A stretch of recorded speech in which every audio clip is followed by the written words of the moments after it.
வணக்கம் ஸ்டூடெண்ட்ஸ். இதில் பாருங்கள், குரூப் 4 பணியிடங்கள் 10,000 உயர்த்துக அப்படின்ட்டும், டிஎன்பிஎஸ்சி குரூப் 4 பணியிடங்களை 10,000 திமுக அரசு உயர்த்த வேண்டும் அப்படின்னு சொல்லிட்டு எதிர்க்கட்சி தலைவர் சொல்லியிருக்காரு.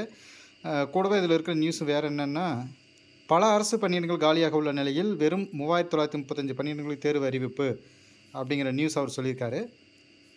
கூடவே பார்த்தீங்கன்னா 3,00,000 இளைஞர்கள் காலி பணியிடங்கள் நிரப்பப்படுவர் அப்படின்ற மாதிரி ஒரு நியூஸ் அவர் சொன்னதாக ஒரு தகவல் சொல்லியிருக்காரு. ஆக மொத்தத்தில் இங்கே நம்ம எடுத்துக்கூடிய ஒரு விஷயம் என்ன அப்படின்னா, லட்சக்கணக்கில் போஸ்டிங் காலி பணியிடங்கள் இருக்குது அப்படிங்கிற ஒரு விஷயம் நம்ம இதன் மூலமாக தெரிஞ்சுக்கலாம். பட் அது வந்து அரசியலில் அவங்க ஒருத்தர் மேலே ஒருத்தர் குறை சொல்வதுங்கிறது வந்து அரசியல், அது நமக்கு வேண்டாம். நம்மளுடைய கண்டென்ட் இங்கே என்னென்னா, காலி பணியிடங்கள் நிறையா இருக்குது அப்படிங்கிற ஒரு விஷயம் மட்டும் நல்லா தெரிஞ்சுக்கலாம். அது அனைத்து துறையிலும், அதாவது என்னென்னா டிஎன்பிசி மட்டும் இல்லை, டெட்டு, டீச்சிங் போஸ்ட் எல்லாத்துலேயுமே வந்துட்டு நிறைய காலி பணியிடங்கள் இருக்குது அப்படிங்கிற ஒரு விஷயம் நம்ம இதன் மூலமாக தெரிஞ்சுக்கலாம்.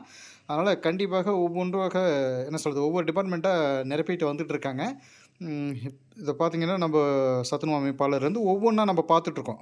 கவர்மெண்ட் பண்ணிகிட்ருக்காங்க. அதனால் நம்மளுடைய படிப்பை நிறுத்த வேணாம், தொடர்ந்து படிச்சுட்டே இருங்க. இப்போ டிஎன்பிசி குரூப் 4 கொடுத்துருக்காங்க, அடுத்து ஒவ்வொரு டிபார்ட்மெண்ட்டாக கொடுப்பாங்க. ஓகே ஸ்டூடெண்ட்ஸ், அடுத்து ஒரு நல்ல நியூஸோட உங்களை சந்திக்கிறேன். Thank you student.